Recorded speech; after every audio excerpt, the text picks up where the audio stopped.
Again, my name is Samantha. I'm the AmeriCorps manager, and we're going to talk about building your budget. So let me just hop right in.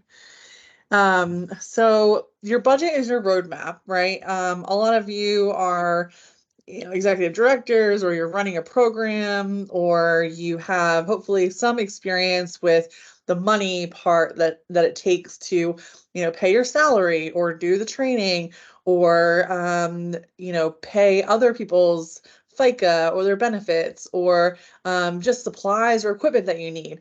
The same thing goes for AmeriCorps. It's a people program, so it includes salaries and FICA, but there's also room for what do you need to run the program? What supplies do you need? What training do you need? So your budget is your roadmap for how you run your program. You're identifying the initial funding, or what you're going to need. You're measuring and monitoring your program's progress by your expenditures. You're looking for the future or forecasting. And we understand that you're creating this budget 8 months to a year before your actual program starts. So we're not going to get into how you monitor your budget or if there has to be modifications during the year, but there's always room for flexibility down the line. And how you spend your money demonstrates your accountability to your grantor, which is the Virginia Service Commission. This is just a picture of what I kind of went through. So you're determining your needs. We talked about how many members in the previous sessions, and if you haven't seen them, they should be on our website.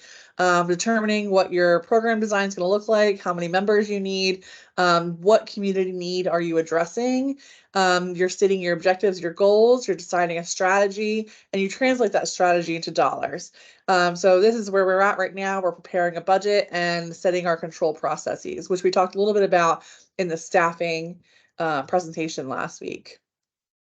So some qualities of an effective budget: it's realistic. We're not inflating it. We're not increasing it or padding it with unnecessary dollars. We do look for, and you'll see an example for the calculations that you come up with to get to those numbers. It's cost effective by the cost principles, and we'll review that a little bit. It's flexible, so it leaves some room to change it. Like I said, you're doing it a year before you start your program, and it's consistent with your organizational objectives and our requirements. So what exactly comprises an AmeriCorps budget?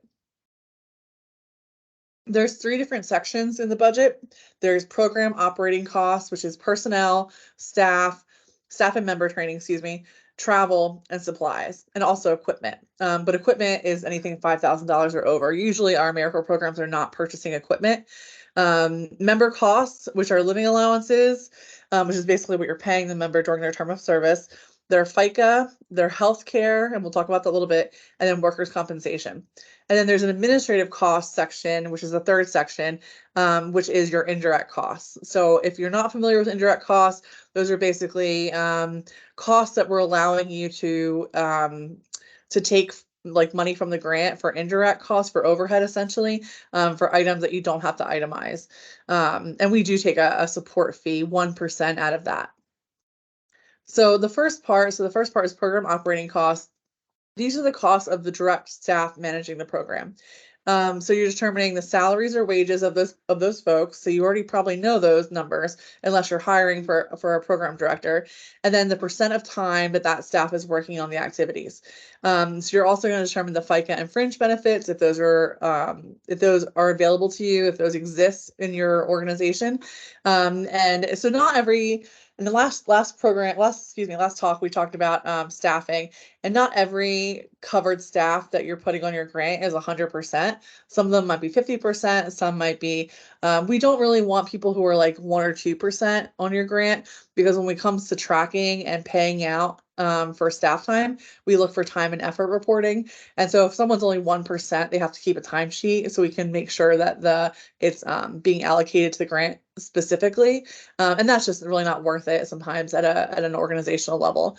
So other program operating costs, and we'll look at example budgets so you can see what this looks like. The cost to attend and provide training for staff.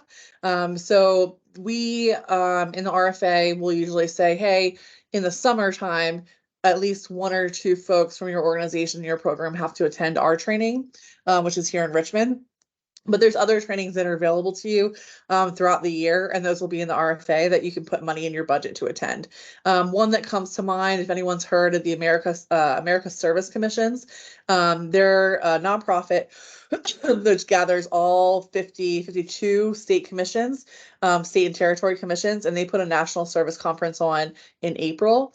In 2024, it'll be in Minneapolis, Minnesota. So there's an opportunity to go to those kinds of conferences, and you can put money in your budget to do that. Staff and member travel to attend training or other AmeriCorps events and service days. So depending on your model, you can put in money to reimburse your members for their mileage if they have to go to different sites during their term of service. If you are an intermediary or you're placing members at other organizations, you don't necessarily need to put staff or member travel in there. Maybe the organization you're contracting with or in a partnership with will pay those amounts, but that's one of the line items that's available to you. Supplies with a per unit cost of less than $5,000. Like I said, equipment and the definitions are in the instruction applications. But so I'm just giving you a high level overview. But supplies like, if paper supplies, sometimes folks put in computers if they're not set up for a large core of members, they can include that. So what do you need in terms of supplies to run the program? I think we had a Conservation Corps program that needed like gloves or trash bags, things like that. Contractual services. This is interesting. So planning grants usually use this line a lot. That we have a TTA directory from America Service Commissions, which goes by ASK, that provides a litany of different kinds of contractors and trainers. And we don't necessarily recommend any of them. They're all, available to your use. So they're all great. But if you need someone or a contract to run your program, an example of this is we have a couple of public health AmeriCorps programs, and they contract with an organization that does community health worker type work in that space, and they contract with them to help build their program. So that's an example. And then criminal history checks are budgeted at a certain rate, and that's usually put in the RFA, but it's usually around $50 per member. So all covered staff, so any person you're putting in the budget, any of your staff and any of your members need to have a criminal history check, which we have not talked about, but that's something later on down the line once you get into the operations. And then gear. Gear is usually budgeted around, I would say, between $30 and $50 a member. So anytime a member is serving, they have to be identified and have some sort of gear on. So that could be a lanyard, a t-shirt. Usually everyone's just giving them like a package, a pin, a lapel pin, maybe a bag. Anyway. So that's what's in program operating costs. So these costs may include office space rental, utilities, and telephone and internet expenses that are specifically used for members, directly involve project staff, and are not part of the organization's indirect costs. So if costs are shared with other organizational projects or activities, you have to prorate the costs equitably. You must have a reasonable and documented methodology for determining the share of these expenses allocable to AmeriCorps. This usually comes into play when we start talking about match. So if you don't have necessarily enough cash match, some folks want to use their overhead or their space as in-kind. And so we can, if you are interested in doing that moving forward, we would have a discussion about what your methodology is. The second section is very straightforward. It's member support costs. How much are you paying your members in a living allowance by slot type? So there's different types of slots. There's full-time. I'm not going to go through all of them. Half-time, reduced half-time. So what's the living allowance? What's the amount of their total paycheck over the course of their term of service? And then the related FICA, which is 7.65%, unless you have a waiver for that. Healthcare for full-time members or those serving in a full-time capacity. I'm not going to get into the weeds with this one, but there is a couple different ways that you can provide health insurance to full-time members. You can either put them on your own plan at your organization. You can go through the exchange and have a policy that you pay them up to a certain percent of their deductible, or you can go through the core network, which we pay a membership to, but it can get pretty expensive. I feel like it's around $200 per member per month. So that adds up. But we would look to see if you have full-time members that you budgeted within that line item. And then the state of Virginia, the Commonwealth of Virginia requires that every member is covered by workers' comp. And so you just budget $50 per member for that. And at the end of the year, you draw it down, we bill you for it, and then we pay the workers' comp commission. Any questions so far about these direct costs? Okay, hoping this is pretty straightforward. Administrative costs is where folks get kind of caught up a little bit. So AmeriCorps share of administrative costs is capped at 5%, which is this decimal point to be exact, and it's the total funds expended under the grant. So sometimes organizations don't, you can't claim all of your indirect costs if you don't spend all your operating dollars, but you're going to budget for that total amount, thinking and knowing and hoping that you're going to, spend all of your money, which means you recruit all your members and you retain all your members throughout the year. There's another way that you can do it. The CNCX fixed percentage cost is 5-10%, which is the what I just talked about, and then the federally approved indirect cost rate. If your organization, usually universities have this, they already have an IDC, indirect cost rates, and it says how much in indirect costs you can take, but smaller organizations might not have that in place. So folks go with the 5-10 percentage, and then the de minimis rate, which I don't necessarily know a lot about, but a lot of folks don't choose that. But when you're developing your budget, we can help you. There's also a template that I have that we'll send out that does the calculations for you. And then we take a 1% commission support fee over the total cost expended in your AmeriCorps grant.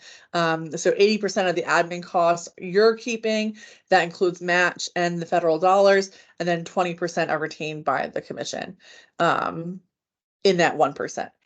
So the admin costs are a little bit confusing sometimes, but there are instructions on exactly what to do, like the equation and the percentage and exactly.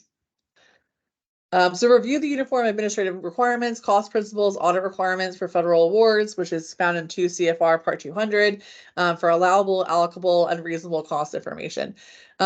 Usually direct costs, if you're paying directly for supplies, if you're paying directly for folks' salaries, directly for a trainer, these are allowable costs. I did put something here because a lot of folks ask about this. So unallowable expenses include entertainment costs, which are food and beverage, unless they are justified with an essential component of an activity.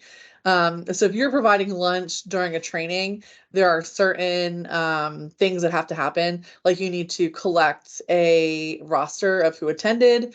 It needs to, be reasonable that a lunch is provided. So if it's a 2-hour event, I don't, providing lunch doesn't make any sense. But if it's an all-day event, providing lunch, if it's in your methodology in the calculations, we'll approve it. But if it's not, we'll just ask some questions about why are you providing lunch or entertainment fees for something that doesn't seem reasonable.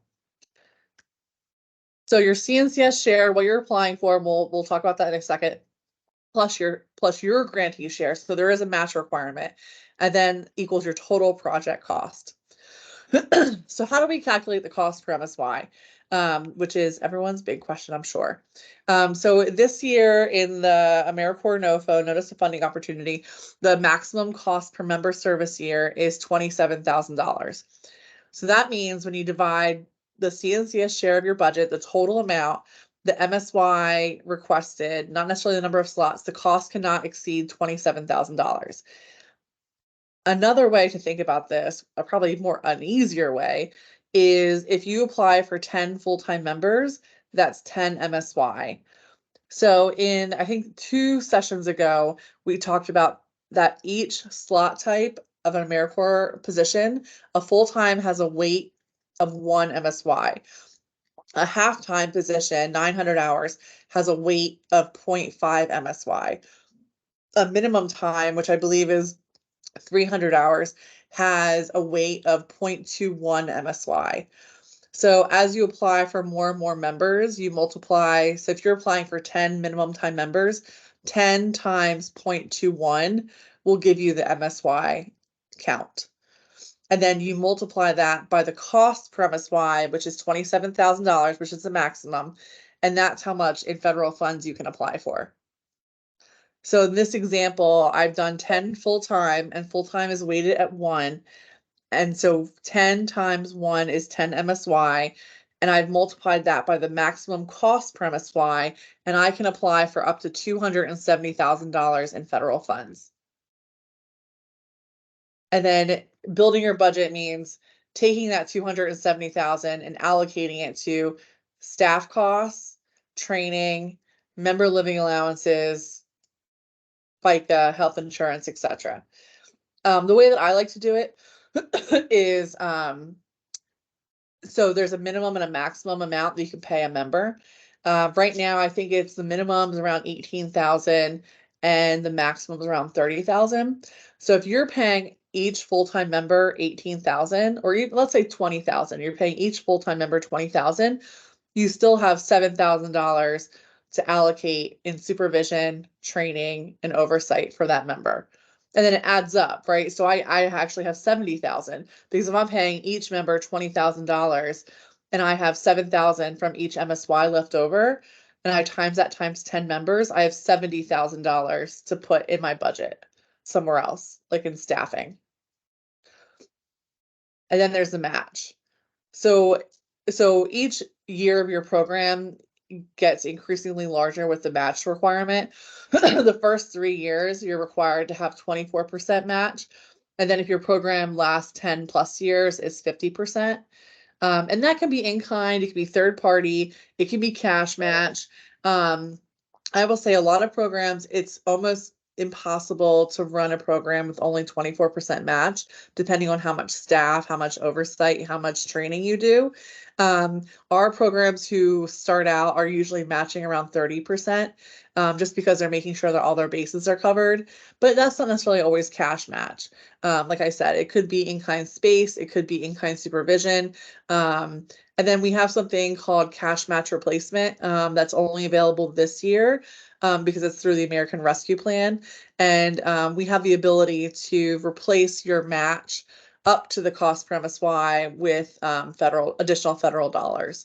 But that's in the RFA and that'll be explained. I'm not going to go into that here because it's a lot of math. So we want to know where your match is coming from. Is it federal, state, local, private, in kind? And then you just say if it's proposed or secured. But all of you, planning grant is also needs to do a 24% match. But like I said, this year we have an opportunity because they don't have any members. There's no cost per MSY. Planning grants are going to be able to apply for, I believe the minimum is 75,000 and the maximum is 240,000. And then we would be able to use cash match replacement federal dollars to replace your match. So planning grants are in a good place this year if you're interested in applying. This is definitely the year for that. Okay. So how do I calculate my grantee share? These are going to be available plus the supplemental documents. So match can be calculated by determining the total project cost, which is the AmeriCorps share, which is your grant request. So 270,000 in this example, divided by the AmeriCorps share percentage. So the example is I'm requesting $270,000 with a grantee share requirement of 24%. So my program's going to have 10 full-time members. This means the AmeriCorps share is 76% if I have to match at 24%.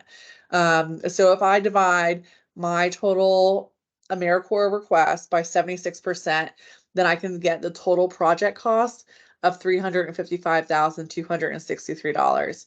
And then that minus my request, it leaves my match, just leaves my 24%. So I need to come up with $85,263. And that can be, like I said, in kind from supervision. If you're already paying, let's say your executive director is working on this grant, and they're already paid for essentially, right? They're in your organizational budget. Then you can use part of their salary if they're allocating a percentage to the grant as match. They would just need, if we were to do it like a monitoring or an audit, which we would do usually a year or 2 years after your first operational, we would look for time and effort reporting on that match because we treat the match and the operational AmeriCorps grant funding the same. So they all have to be reasonable and allowable. Okay, coming to the end. So a strong budget aligns with your program goals adheres to maximum minimum living allowances. It is below or equals the maximum cost per MSY, which I really recommend not leaving any money on the table. Apply for the max cost per MSY. It's available to you, so use it.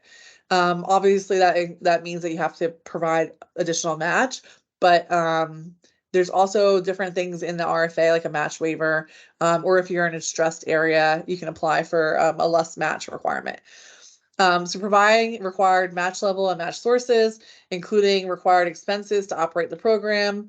And we see, like, if you don't have any staff training or member training line items, we're going to ask why. How are you? And some people have pro bono trainers, and that's fine. But if that's not in your application and we don't see any money allocated to it, we're going to ask questions, of course. Provide adequate and accurate calculations, and then allowable expenses only. And then I have some resources like the application instructions. Before I get to questions, I do want to share an example budget so you can see what it looks like.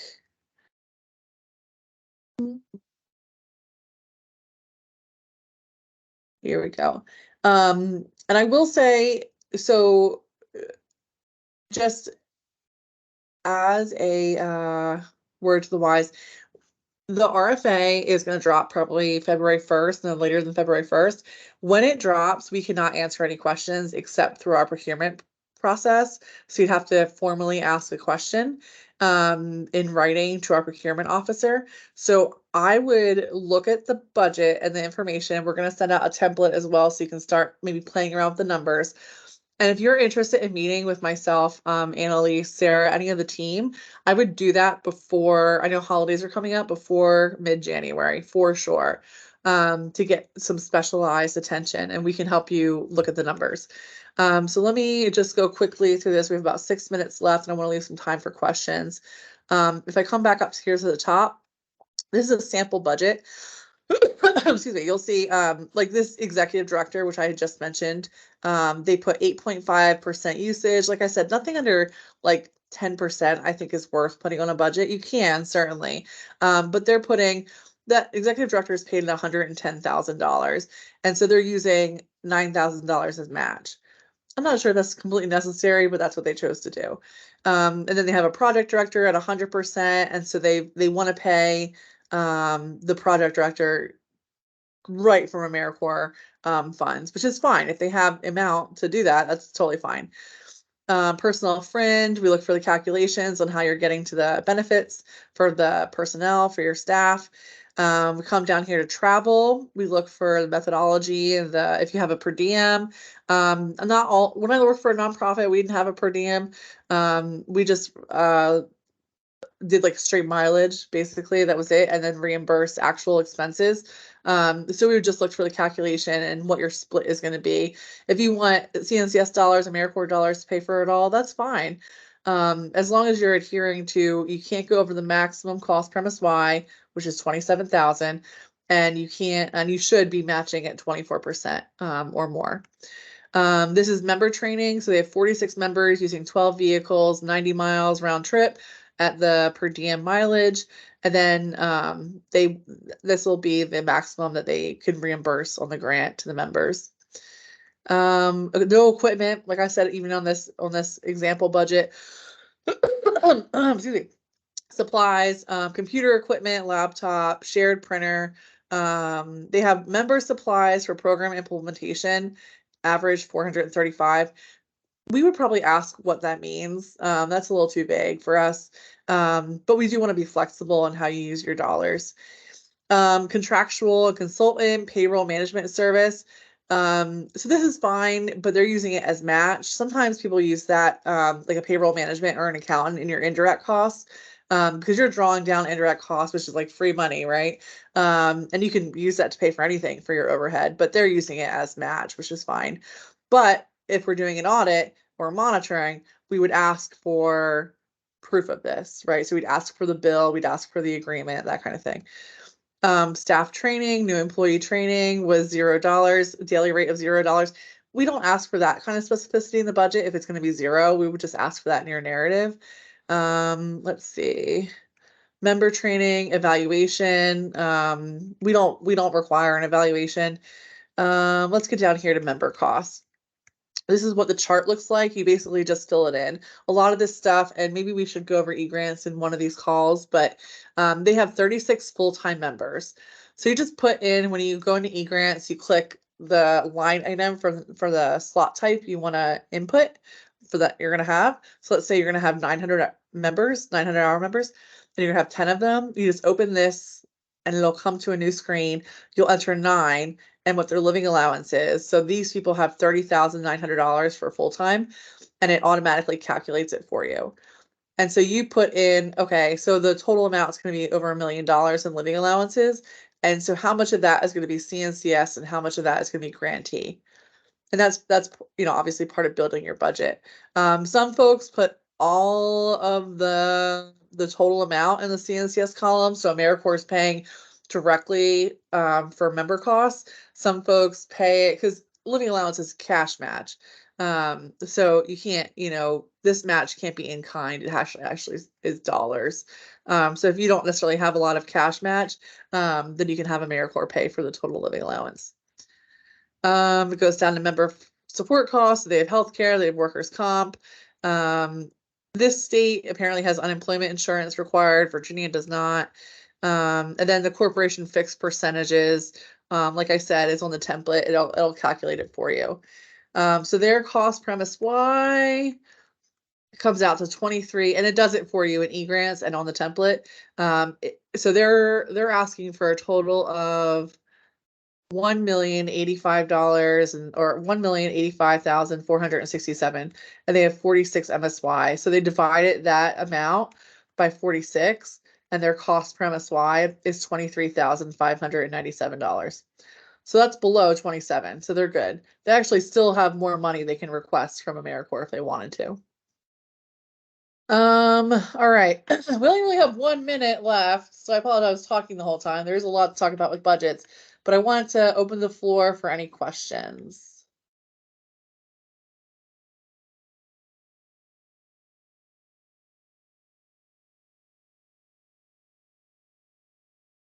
Okay. Really recommend setting up a time to talk with Annalise and myself. I think she sent out an email to everybody, and if she hasn't, if you haven't seen it, we'll definitely get you on the list if you put your name here in the chat and your organization. Super excited for everyone to be part of the Amer family. Even if that's through a planning grant to begin with, I think that's a great idea. It's a great way to start.